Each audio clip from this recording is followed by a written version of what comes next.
Welcome to the Biometrics program, Module 4 on implementation planning.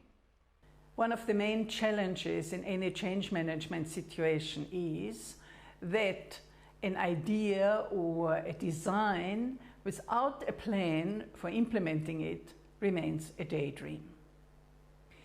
The module on implementation planning explains the theory of how to plan the implementation of a design and also why implementation planning is necessary. And the module outlines the steps involved in planning and implementation.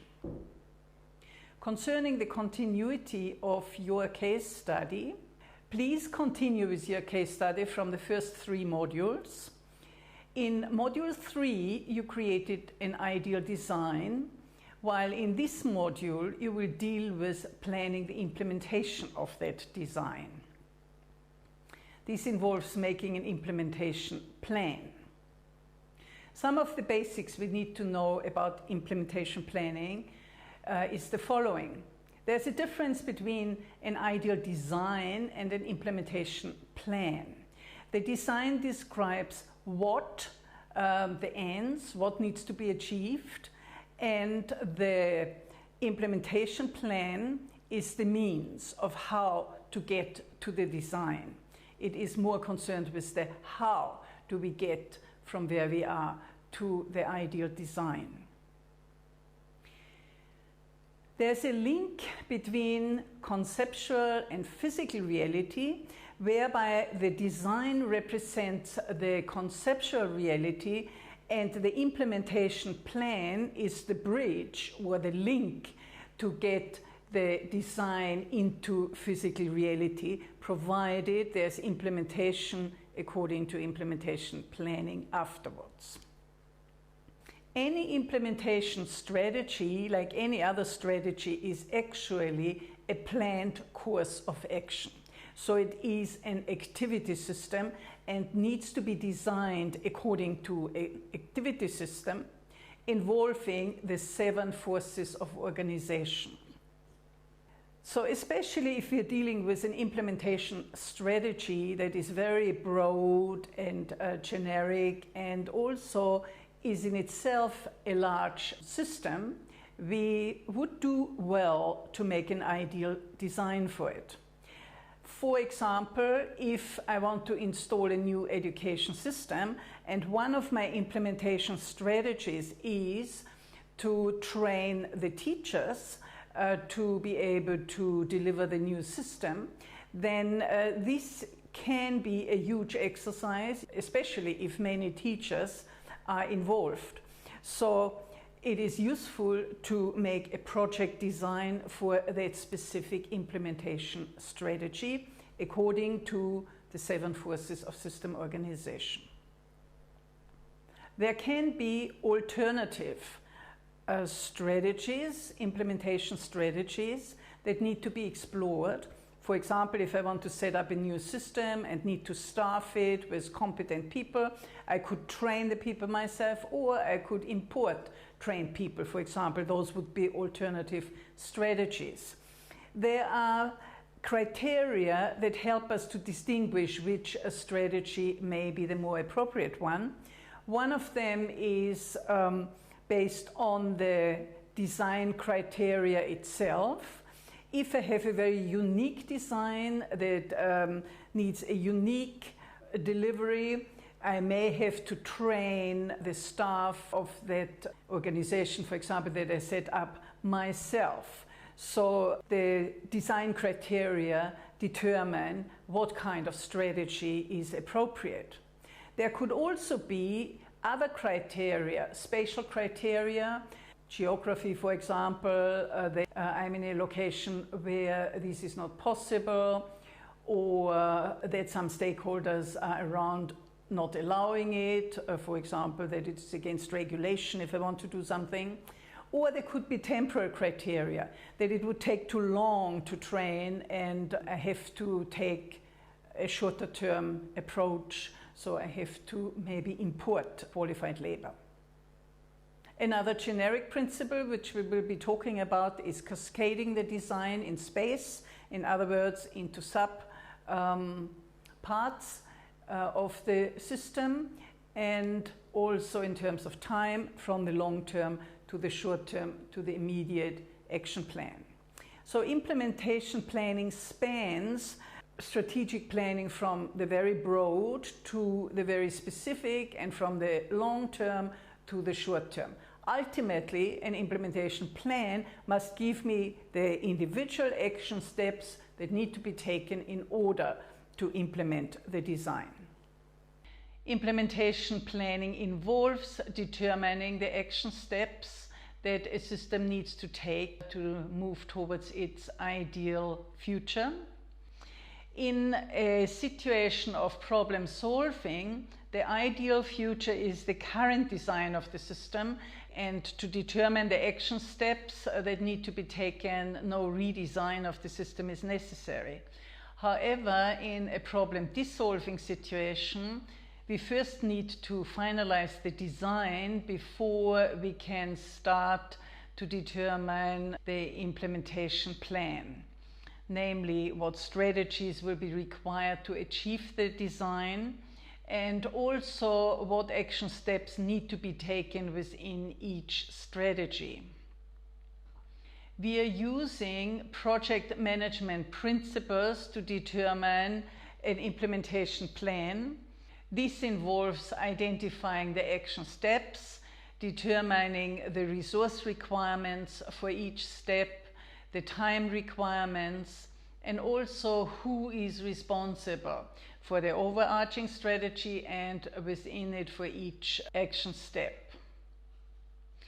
The main facilitation consideration during implementation planning is that the plan stays within the resource capability of the system, that it can match the competence and the resource capability of the system, and also is feasible in terms of the time availability.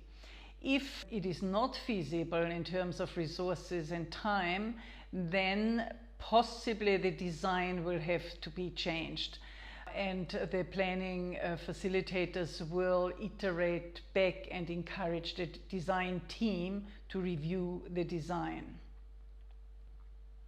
We have previously talked about how the current situation of a system has momentum and drives it into its current future. And if we want to intervene in that momentum, we need to design the ideal future of a system and backcast from there the strategies that are required to move the system towards its ideal future. If one has a design and wants to implement it in a system without planning how to do that, it will cause huge chaos and conflict within the system. This is what happened in South Africa when the government wanted to introduce a new education system called outcomes-based education. It did not plan implementation, but expected teachers to implement immediately. And teachers could not implement. They weren't prepared, they were confused. This nearly destroyed the education system. What should they have done instead? What are the strategies that should have been contemplated by the Department of Education? First of all, the curriculum would have to be redesigned. Secondly, we would have to rewrite education materials on the basis of the new curriculum, school books, teacher support materials, etc. Then we would need to retrain the teachers to be able to deliver the new curriculum. We would probably also have to establish support structures and maybe one or two other main strategies. So once we have determined those strategies, how do we go about making our implementation plan? We would have to determine which of those would we have to do first. Well, first we would have to do a redesign of the curriculum. Before we haven't redesigned the curriculum, we can't retrain teachers, we can't rewrite school books. So these come second. rewriting education material, and retraining teachers. I presume we could start retraining teachers more or less at the same time as we start rewriting education materials. And then the support structures are established towards the end, and they stay in place at least for some time to ensure that the retrained teachers have support if needed. Of course, each of those broad strategies has sub-strategies. Each of those activity systems has sub-activity systems. In the case of training teachers, for example, we would need to do a pilot. How should we retrain teachers and explore that? When the pilot is finished and we are clear how we are going about it, then we can train the trainers. We obviously would have to determine how many trainers do we need, given that we have 300 or so thousand teachers in the system that need to be retrained. And once the trainers are trained, then we can start retraining those 300,000 teachers. Next, we need to establish time frames. How long does it take to redesign a curriculum? Maybe a year.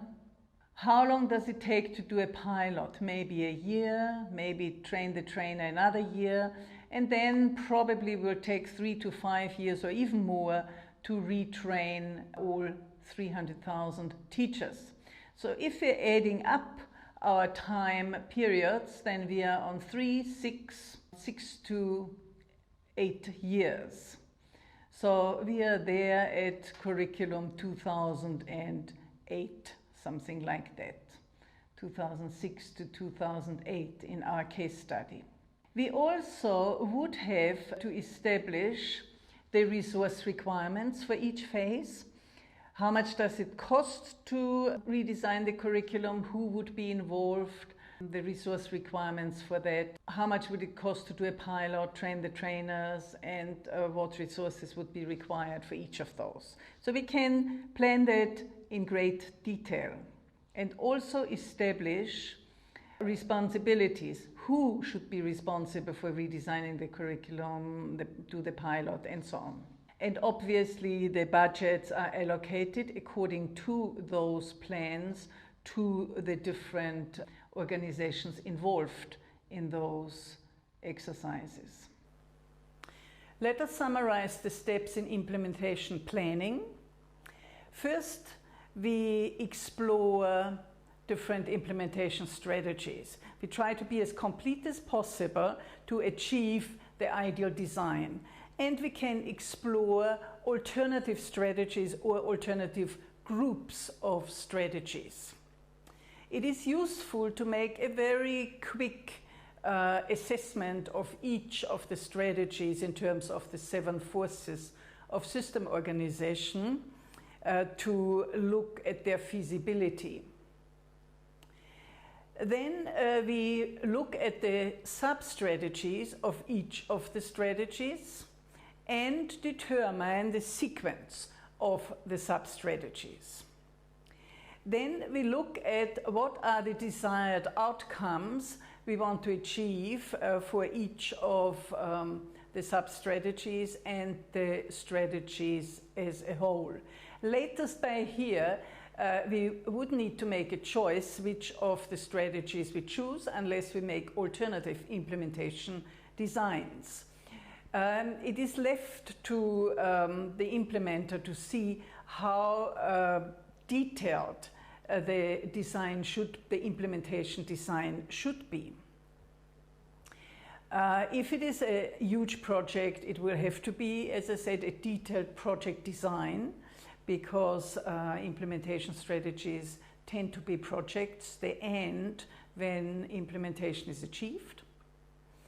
In large systems, there could be lots of iteration involved between not only the different sub-strategies and strategies or sub-functions that are planning, but there could also be iteration between the ideal design and its sub-designs and the implementation plan, because it could be that one part of the system finds out that implementation is not possible or feasible, which needs to be looked at in terms of an overarching design again.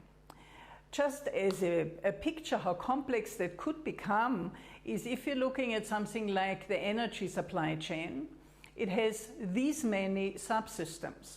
Although the overarching system's design, represented by the orange arrow, would be for the supply chain as a whole and give the criteria for the supply chain as a whole, such as sustainability or cheap energy, free energy, or whatever, and gives broad strategies how to bring that about.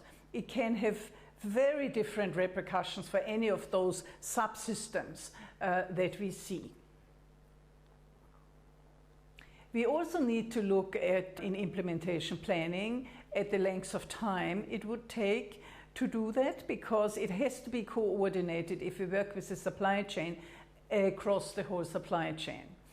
We cannot phase out, for example, the generating of non-renewable energy before we haven't phased in the generating of renewable energy. These things need to be coordinated, and time has a very important role to play here. And we have to determine resources within the sub-strategies, but also for each strategy as a whole and across all strategies. And we have to determine if this matches the criteria of the design. And we have to determine the responsibility for implementation, which obviously in something like an energy supply chain would be the different organizations within the different sub-functions of the energy supply chain. To ensure the coordination and alignment, there is obviously a governance or regulatory design that is part of the original design, which ensures that implementation can happen. If that design is insufficient, that implementation will show that there are gaps in the governance design, and we have to iterate back to the governance design. Once the implementation plan for the overarching design has been made, it needs to be cascaded through all the parts of the system that need to implement the intervention. This is referred to as cascading in space. So at each level and within each function of the system determines how it is going to implement its sub-design, following the same principles of deciding what is the action step, what resources are required, what are the time frames, and who is responsible. If there are large interventions we are dealing with, then it is useful to have a pilot implementation planning happening, so that one part of the system starts that cascading and facilitators can get some experience of how to maybe improve their facilitation skills, and also to find out what is generic amongst the process of implementation.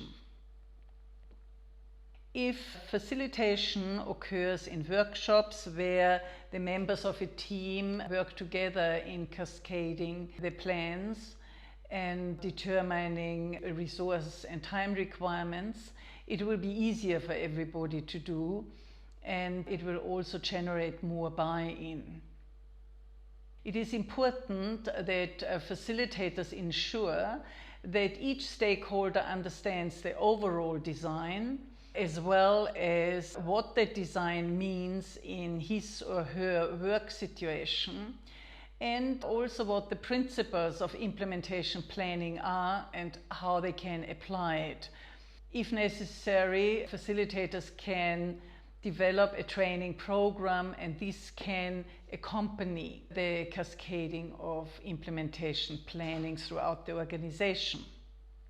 Another aspect of cascading is cascading in time. From the ideal future, we have determined our longer term and shorter term strategies, these need to be integrated with the existing strategic plan of the system.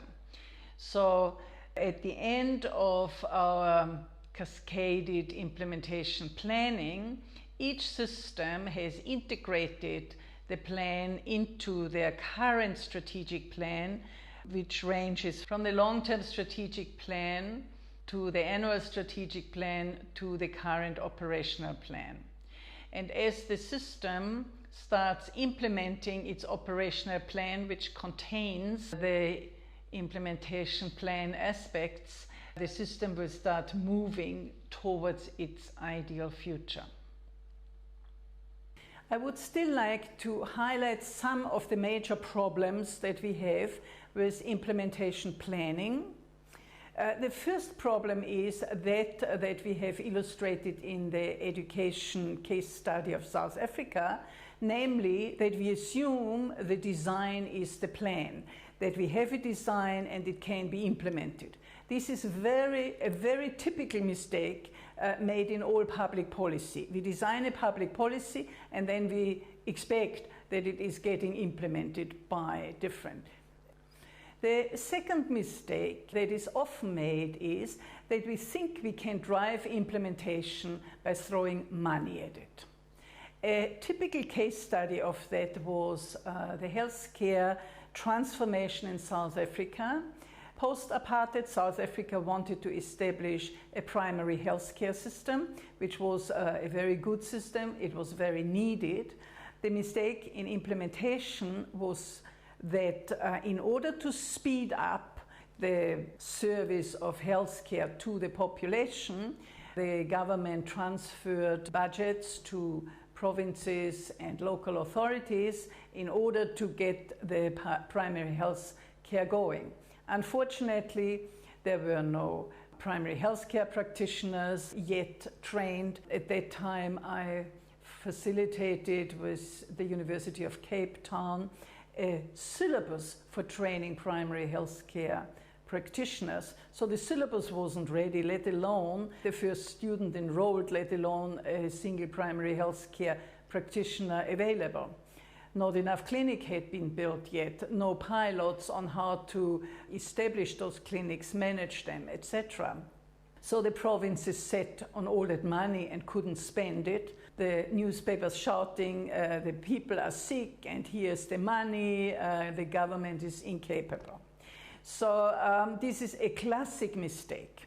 It's also happening in the private sector where just because we provide finance, we think we will get creative solutions in the first place, like a design, and then implementation thereof in the second place, without a plan.